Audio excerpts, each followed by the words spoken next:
주님의 이름으로 기도했습니다. 아멘.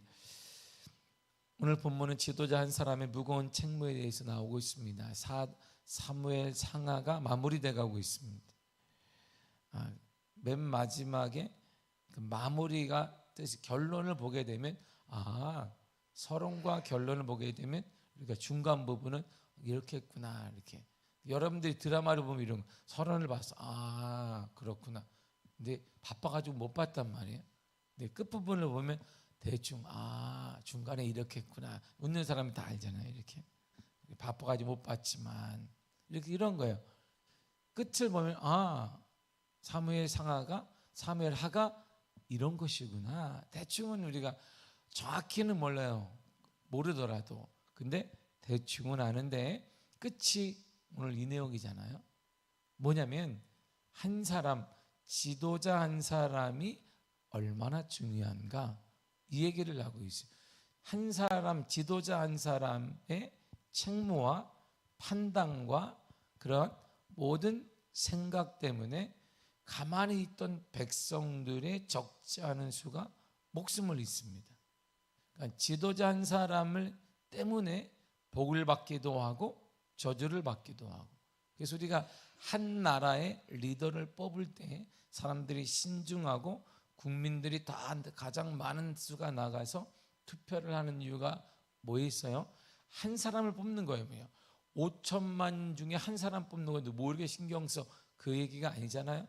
지도자 한 사람은 나라의 흥망성쇠를 좌우하기도 하고 우리의 삶과 밀접한 관계를 그가 결정하기 때문에 그래서 투표장에 우리가 나가는 거예요. 오늘 보세요. 사무엘 하가 끝납니다. 끝날 뒤에서는 거대한 무슨 대단히 멋있게 끝을 내거나 역사가 기적이 발했다 이렇게 끝나는 것이 아니라 한 사람 지도자의 책무가 얼마나 중요하냐 이 얘기를 하고 있어요. 왜 이 얘기를 할까요? 왜 이 얘기를 왜 다윗 한 사람에게 초점을 맞출까요? 다윗의 후손 중에 한 사람이 나오기 때문이에요. 이게 성경 중에 괜히 우연히 된 게 아니잖아요. 한 사람 때문에 국민이 피해를 보고 죽기도 하고 복을 받는데 그 후손 중에 예수 그리스도가 나와요. 그분 한 분 때문에 우리가 철없던 우리가 구원을 받고 은혜를 받고 그분 한 사람 한 분 때문에 믿지 않는 자들은 저주를 받고 진노를 받는 거예요. 그런 차원에서 보면 성경이 이렇게 쓰인 거야. 이 한 사람을 얘기하고자 하는 것이구나 라고 이해를 한다면 할렐루야. 성경을 제대로 본 것이고 그냥 그런가 보다 한다면 더 묵상하며 기도하며 성경을 다독하시면 되겠습니다. 자 보세요. 다윗은 이스라엘의 인구조사를 보고하러 요압에게 명령하잖아요. 다윗의 인구조사는 이스라엘의 재앙의 원인이 되었습니다. 그러나 인구조사 자체가 악한 것은 아닙니다. 왜냐하면 이전에도 이스라엘은 하나님의 인정하에 여러 번의 인구를 계수한 바가 있기 때문이에요. 근데 문제는 하나님이 그런 인구조사를 하게 했느냐? 다윗의 인구조사는 그 뜻이 아니에요. 다윗의 목적이 뭐냐면 군사적인 목적, 왕권 강화에 있었습니다.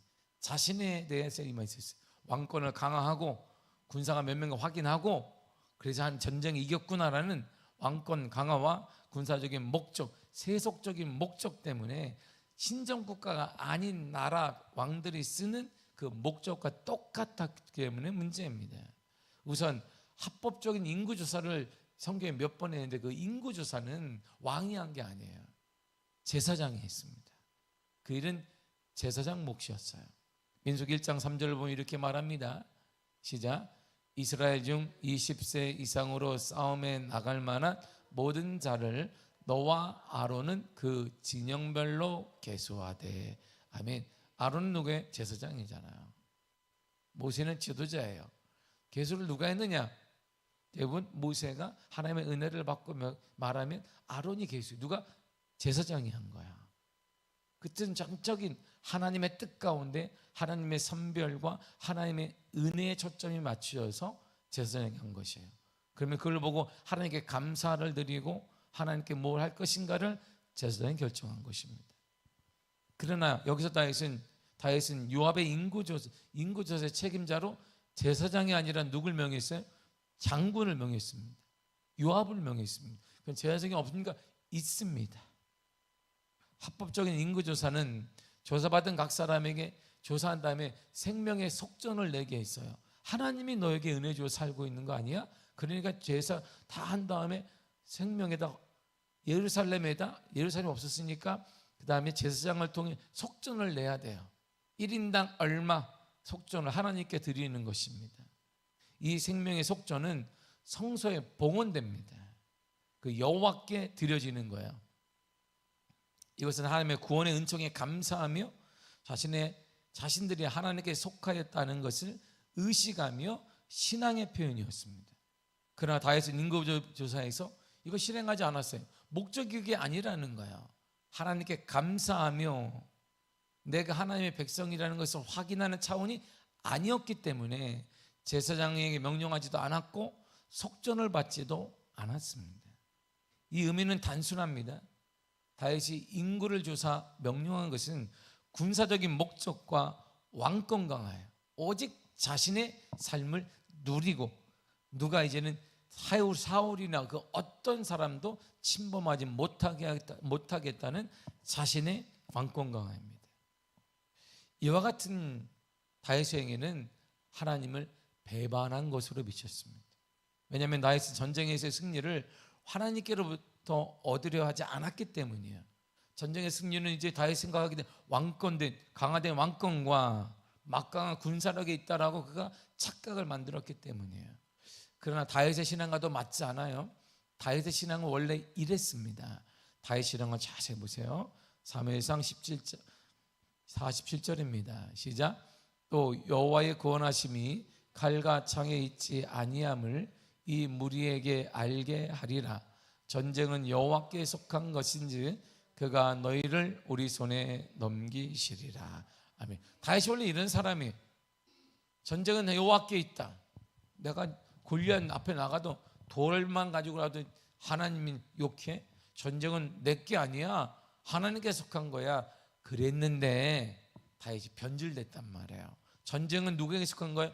내 왕권이 강화되어지고 군사력이 강화되면 전쟁에 승리하는 거야.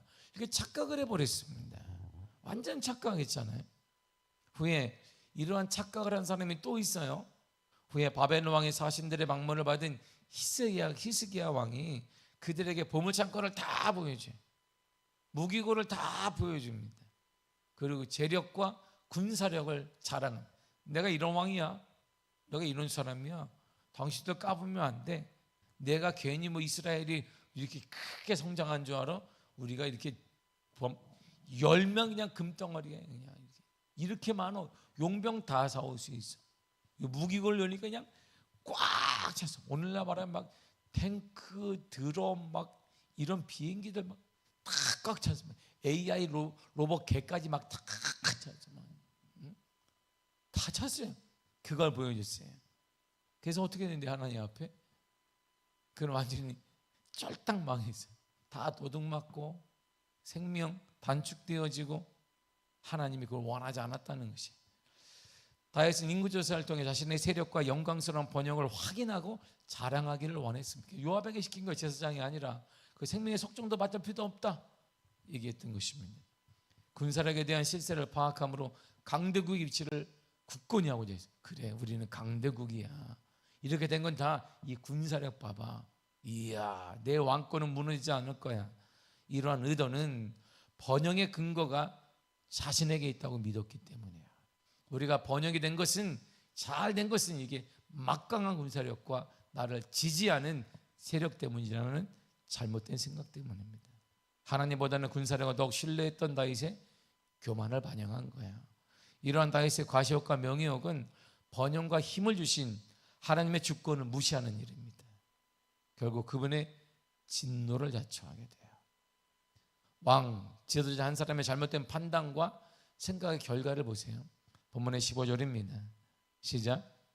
이에 여호와께서 그 아침부터 정하신 때까지 전염병을 이스라엘에게 내리시니 단에서부터 보에세바까지 백성의 죽은 자가 7만 명이라. 아멘. 이 내일 16절을 보겠는데 이게 엄청난 죄라는 거예요. 우리가 보기엔 뭐 그럴 수 있지. 그게 아닌 거예요.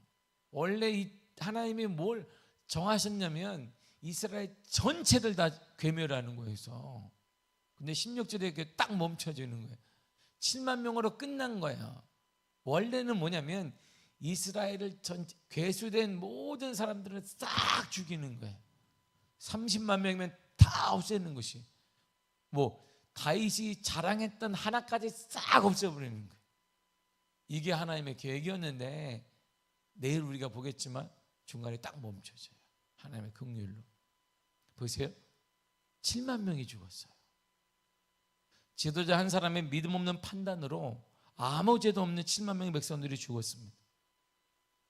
공동체 지도자, 소모임의 지도자, 가정의 가장, 이 사람들의 믿음 없는 판단은 죄 없는 심지어 소망을 가지고 살아가는 구성원들을 다 죽인다는 거예요.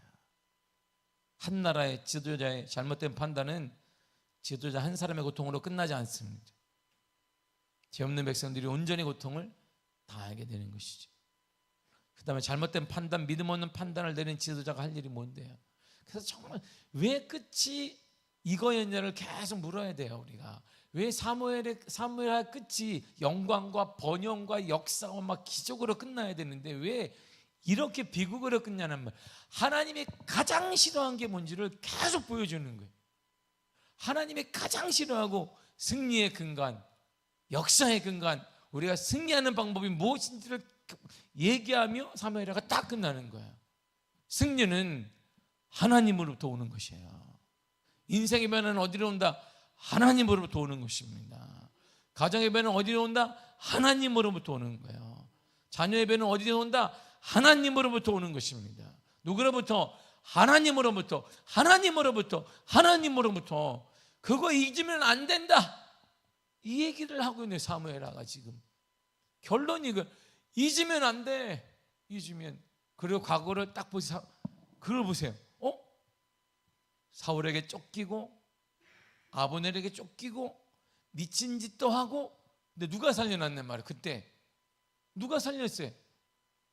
거미줄이 쳐졌는데 거기 쑥 들어갔는데 거미가 갑자기 그 짧은 시간에 칙 해서 흔적을 남기지 않았습니다. 누가 했는데? 거미가 했나요? 누가 했는데? 하나님이 살려놓은 거야. 하나님이. 다 해서 왜 잊었니? 내가 너를 살렸고 내 은혜 군사력을 주었고 유다의 왕이 되게 했고 이스라엘 전체의 왕이 되게 했는데 왜 잊었냐, 이런 말이야. 하나님의 가장 큰 죄는 뭐냐면 하나님 없이 성공하는 것, 하나님 없이 꿈꾸고 하나님 없이 잘 되는 것, 이게 진짜 무서운 거예요. 오늘날 이 사회 보세요. 하나님 없이 잘 되는 사람 많습니다. 그래서 망가진 거예요. 하나님을 두려워하지 않는 것이. 하나님을 두려워하지 않습니다. 하나님을 두려워하지 않아요. 하나님을 두려워. 이번에 10월 27일 우리가 나가는데 미국에서 청문회를 작년에 청문회를 냈습니다. 184cm의 남자가 이게 자기는 여자입니다. 여자 화장실을 썼어요. 근데 거기서 성폭력이 일어났어요. 근데 판사가 무죄라고 그랬습니다. 그걸 청문회를 하는 거예요. 이게 뭐라고 하냐면 당신은 잘못된 판사이다. 근데 법적으로는 맞아요. 미국 자체가, 그 주 샌프란시스코 자체가 자기가 커밍아웃 이렇게 말하면 돼요. 내가 여자다. 그러면 여자 목탄도 가고 다 할 수 있는 거예요. 이게 당신의 딸이 이렇게 얘기합니다. 당신의 딸이 당신의 딸이 화장실을 쓰는데 184cm 되는 100kg 가까이 되는 남자가 들어와서 나는 여자라고 말하고 성폭력을 썼고, 그런데 당신 같으면 무죄를 하겠느냐, 이걸 그대로 그가 얘기를 해요. 판사 당신은 잘못됐다. 근데 판사가 책임을 지지 않았습니다. 왜? 판사도 무죄니까. 법이 그런 거예요. 이게 차별금지법입니다. 이 법이 우리나라에 지금 정의당을 통해 예전에 올라와 있어요. 이게 통과가 딱 되면 그대로 적용이 되는 거예요. 그대로. 이게 우리의 처한, 우리 다음 세대가 처한 일이고, 별로 혹시 몰라요. 여러분들 가운데 손주들이 왔는데 남자애가 남자를 데려올지 몰라요. 마이 와이프라고. 이런 일이 우습게 여기는데 웃지 못할 일이 일어날 겁니다. 왜냐하면 그렇게 교육을 받는 아이들은 그렇게 보이기 때문이에요. 교육이 그렇게 무서운 거예요. 교육이. 그래서 지금 우리 동네 강북만 혁신학교가 있지 강남에 혁신학교가 들어가지를 못해. 학부모들이 다 말렸습니다. 왜요? 학부모들이 그냥 뛰두르고 와서 밥도 안 먹고 와서 이 강남 아줌마들이 혁신학교를 못 들어오게 했어요. 혁신학교가 그런 교육에 앞장서기 때문에 우리 다 여기 다녀야 돼. 이게 암암리 우리 정신을 하는 거. 계속 죽이잖아요. 이게 한 나라의 지도자, 소규모의 지도자, 학교의 지도자, 이 사람들이 얼마나 중요한지를 우리에게 단적으로 보여주는 현상입니다. 그래서 우리가 이러한 흐름을 죄악된 자를 끊고자 돌아오는 주일날 나가는 거예요. 할렐루야. 그래서 우리가 나가는 거예요. 사랑하는 성도 여러분, 하나님 없이 하나님이 왜 마지막에 이 사건으로 끝냈는가를 정말 성경을 봐야 돼요. 묵상해야 돼요. 하나님이 가장 싫어하는 죄, 우리 인간이 저지를 수 있는 가장 무서운 죄는 하나님 없이 성공하려고 하는 거예요. 그래서 수많은 사람이, 적지 않은 사람들이 성공 앞에 하나님을 내팽개치고 껍데기 신앙생활을 하고 있습니다. 그럼 한국교회가 어떻게 됐는데 아무런 의미 없죠. 교회 안에 성공한 사람이 많습니다. 근데 교회는 순결성을 잃어버렸죠. 부흥은 꺾였습니다. 세상 사람들에게 지탄받고 있습니다. 성공을 안 했기 때문일까요? 성공한 사람 교회에 많습니다. 그런데 힘이 없어요, 교회가. 왜일까요? 이런 말이에요. 하나님이 가장 싫어하는 일을 범하고 있단 말이에요. 그러므로 잘못된 판단과 믿음 없는 판단을 내는 지도자가 할 일이 있습니다. 그렇다면 그가 할 일이 뭔데요? 10절을 보겠습니다. 10절이에요. 시작. 다윗이 백성을 조사한 후에 그의 마음이 자책하고 다윗이 여호와께 아뢰되 내가 이 일을 행함으로 큰 죄를 범하였나이다. 여호와여 이제 간구하옵나니 종의 죄를 사하여 주옵소서. 내가 심히 미련하게 행하였나이다. 아니라. 아멘. 회개해야 된다 이런 말이야. 회개해야 합니다. 회개는 두 종류로 하는 것입니다. 여러분, 회개는 두 종류로 하는 거예요. 믿음 없는 행동으로 주님의 마음을 아프게 한 걸 회개해야 됩니다. 철저히 주님께 회개해야 됩니다. 용서를 주님께 구해야 됩니다. 그리고 두 번째가 내 잘못된 판단으로 해를 당한 그 사람에게 용서를 구해야 돼. 하나님은 용서해달라. 그건 아니에요. 그거는 반쪽입니다. 하나님께 회개하고 용서를 구하고 나를 통해 해를 받은 그 사람에게 용서를 구해야 되는 것이에요. 그래서 사람에게 된 용서는 용기가 필요한 거예요. 반드시 그에게 용서를 빌어야 합니다. 이게 진정한 회개예요. 하나님께 간절히 가슴을 치며 용서해달라고 기도하고, 그리고 나를 통해 내 잘못된 행동으로 피해를 당한 그 사람에게 찾아가 용기를 가지고 용서를 구해야 됩니다. 이렇게 부족한 다윗이 이스라엘 역사의 가장 큰 인물로 어떻게 기록될 수 있었을까요? 그는 사울과 달리 다윗 되게 한 가장 큰 요인은 다윗의 솔직하고도 겸허한 회개에 있는 거야. 다윗의 다윗됨은 여기에 있습니다. 다윗도 간음과 살인과 교만과 온갖 죄악을 저질렀습니다. 그는 자신이 잘못되었다는 깨닫는 순간 지체하지 않고 회개했습니다. 무릎 꿇고 금식했습니다. 가슴을 쳤습니다. 그리고 간절히 하나님의 은혜를 구했습니다. 이게 다윗이에요. 여기서 다윗은 요압의 보고를 접한 후에 무뎌졌던 양심의 기능이 회복됐어요. 허물을 발견하게 됩니다. 그리고 참회의 눈물을 흘리게 돼요. 여러분, 이게 다윗의 놀라운 은혜인 거예요. 전쟁을 잘했기 때문에 그가 역사에 기록된 인물이 아닙니다. 잘못했을 때 철저히 자신의 왕의 신분도 다 내어놓고 금식하며 가슴을 치며 눈물로 회개한 사람이 바로 다윗입니다. 다윗이 자신의 죄를 발견하기까지는 바로 10개월이란 긴 시간이 걸렸어요.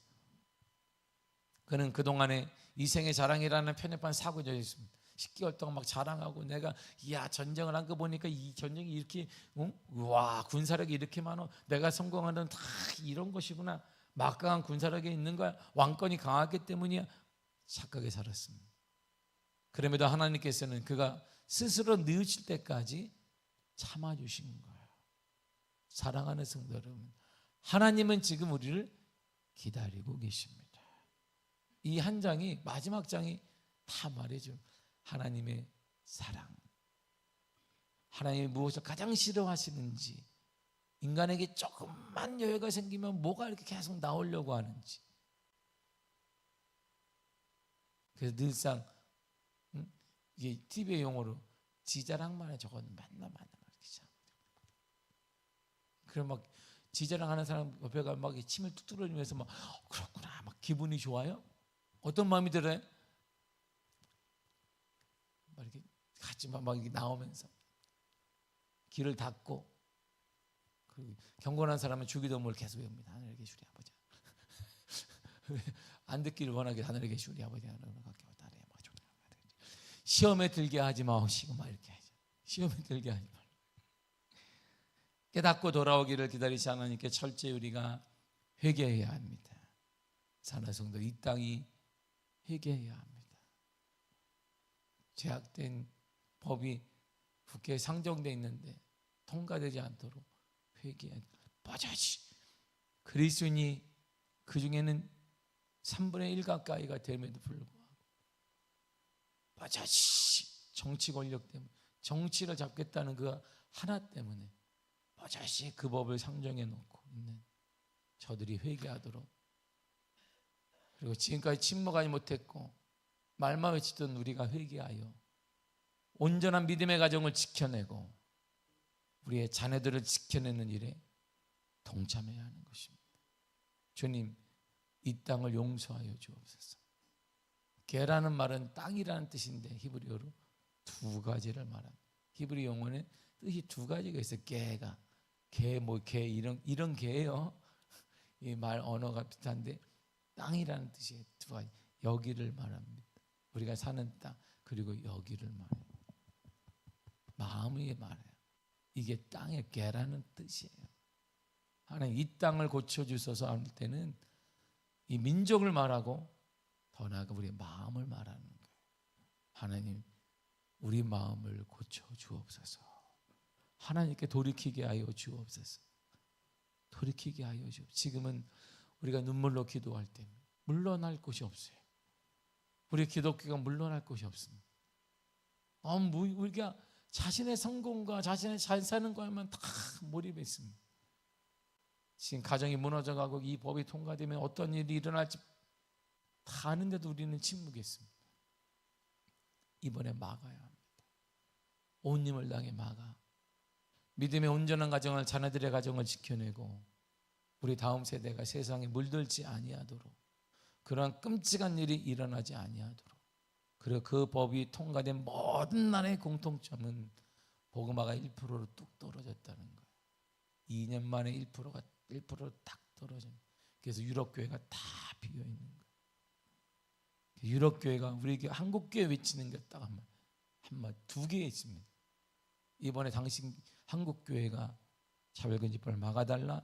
두 번째가 선교사를 파송해달라. 그래서 젊은 교육자들은 영어만 되면 널려 있습니다. 사역할 수 있는 유럽 교회들이 널려 있어요. 미국 교회도 널려 있습니다. 영어가 안 돼서 그렇지.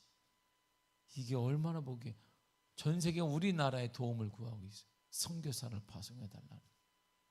근데 우리가 그러한 선망의 대상인데 이 하나를 못 막고 우리가 가정이 파괴되는 일을 곧 볼 수도 있다는 것. 그래서 우리 이 땅이 주님께 돌아오도록 회개해야 합니다. 이 땅에 주님이 돌아오시고 이 땅을 용서하시고 우리의 마음을 용서하여 주옵소서. 그래서 우리가 돌아가야 돼. 이렇게요. 마지막으로 이사야 31장 6절을 읽겠습니다. 시작. 이스라엘 자손들아 너희는 심히 거여가던 자에게로 돌아오라. 아멘. 누구에게 돌아오라? 거여가던 자, 바로 하나님께 돌아오라. 하나님 우리에게 돌아오기를 원하고 계십니다. 기다리고 계십니다. 이 땅이 하나님께 돌아가기를 축복하며 눈물로 이 시간에 기도하고 내 마음이 오직 하나님께 돌아가게 하여 주옵소서. 하나님만을 바라보게 하여 주옵소서. 하나님의 성공은, 진정한 성공은 하나님이 주시는 거야. 온전한 믿음의 가정은 하나님이 주시는 것입니다. 여러분의 응답도 하나님이 주시는 것이고 건강도 하나님이 주시는 것입니다. 우리의 모든 삶도 부흥도 하나님이 주시는 것입니다. 기도하겠습니다. 하나님 감사합니다.